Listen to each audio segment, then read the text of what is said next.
नववर्षानिमित्त सर्वांना हार्दिक शुभेच्छा। सन 2025 शुभेच्छुक श्री बापूसाहेब बबनराव काळे M.Com B.Ed, विद्यमान सरपंच निमगाव महाळुंगी, तालुका शिरूर, जिल्हा पुणे।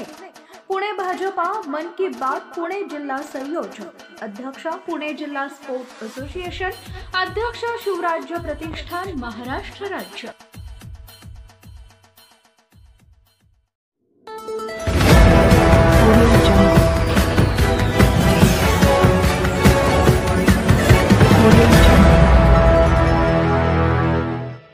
कोर्ले येथे झालेल्या निष्पाप अल्पवयीन मुलीवर शारीरिक अत्याचार करणाऱ्यावर तातडीने कारवाई करण्याची मागणी।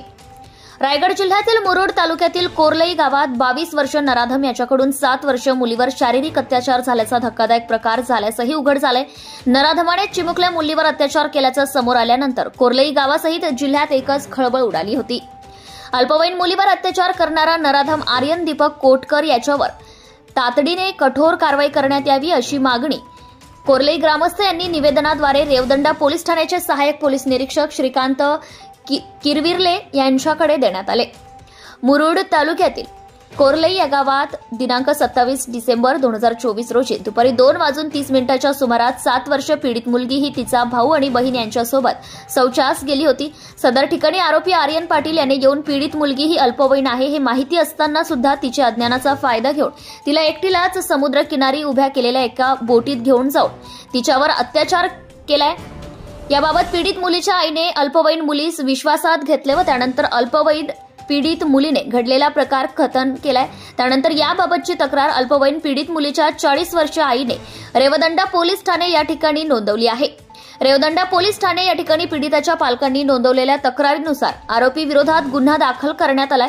शिवाय रेवदंडा पोलिसांनी आरोपी आर्यन दीपक कोटकर याला त्याच्या घरात असलेल्या माळ्यावरून ताब्यात घेण्यात आले आहे। सदर झालेल्या घटनेमुळे संपूर्ण गाव व गावातील लोक असुरक्षित झाले आहेत। या गुन्हेगारावर अगोदर मौजे कोर्ले येथे महिलांची छेडछाड, चोरी, मारामाऱ्या व अन्य गुन्हे देखील दाखल आहेत। कोर्ले येथे अल्पवयीन मुलीवर लैंगिक शारीरिक अत्याचार घडल्याची घटना घडल्याने परिसरात एकच खळबळ उडाली आहे। कोर्लई ग्रामपंचायत सरपंच राजश्री मिसाळ यांनी दिनांक 29 डिसेंबर रोजी सायंकाळी 5 वाजता ग्रामपंचायत कार्यालयात विशेष ग्रामसभेचे आयोजन केले। यावेळी कोर्लई ग्रामस्थ व कोर्लईमधील विविध राजकीय पक्षीय मंडळी यांनी सुद्धा उपस्थिती ठेवली। ग्रामसभेत कोर्लई सरपंच राजश्री मिसाळ यांनी कोर्लईमध्ये घडलेल्या या घटनेचा निषेध व्यक्त केला। यावेळी भगीरथ पाटील, प्रशांत भोय आदी सर्वच विविध पक्षातील नेते मंडळींनी सुद्धा सरपंच राजश्री मिसाळ यांना पाठिंबा दर्शवित निषेध व्यक्त करून या घटनेतील आरोपीस जास्तीत जास्त कठोर शिक्षा व्हावी यासाठी रेवदंडा पोलीस ठाणे या ठिकाणी निवेदन देण्याचा ठराव घेण्यात आला। सदर गुन्हेगाराच्या सोबत कोर्लई गावातील फारुख नाझीम बेबल व वीरेंद्र रोहिदास चोरढेकर व यश घारगे थेरोंडा हे इसम सातत्याने सोबत असतात।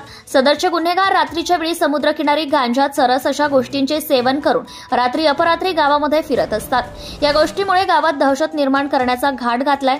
तरी सर्व घटनांचा विचार करता या आरोपींना चौकशी करून गावातून हद्दपार करावे अशी ग्रामसभेमध्ये मागणी करण्यात आली आहे।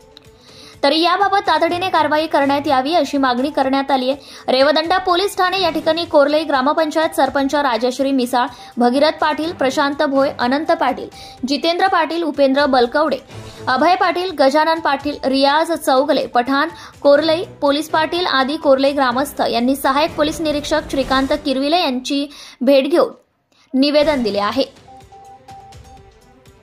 रायगड जिल्हा परिषदेच्या माजी सदस्या मानसी दळवी यांनी कोर्लई येथील अल्पवयीन मुलीवर झालेल्या अत्याचाराबाबत रेवदंडा पोलीस ठाण्याचे सहाय्यक पोलीस निरीक्षक श्रीकांत किरविले यांची भेट घेत झालेल्या प्रकरणाबाबत सखोल माहिती घेतली आहे। अल्पवयीन मुलीवर झालेल्या अत्याचाराबाबत सखोल चौकशी करून आरोपी आर्यन कोटकर यास कठोरात कठोर शिक्षा झाली पाहिजे, जेणेकरून यापुढे कोणीही गुन्हेगार यांनी मुलीची अथवा महिलेची छेड काढताना 100 वेळा विचार केला पाहिजे। यासाठी कठोर शिक्षा होणे गरजेचे आहे असे मानसी दळवी यांनी म्हटले। Subscribe now and press the bell icon. Never miss an update.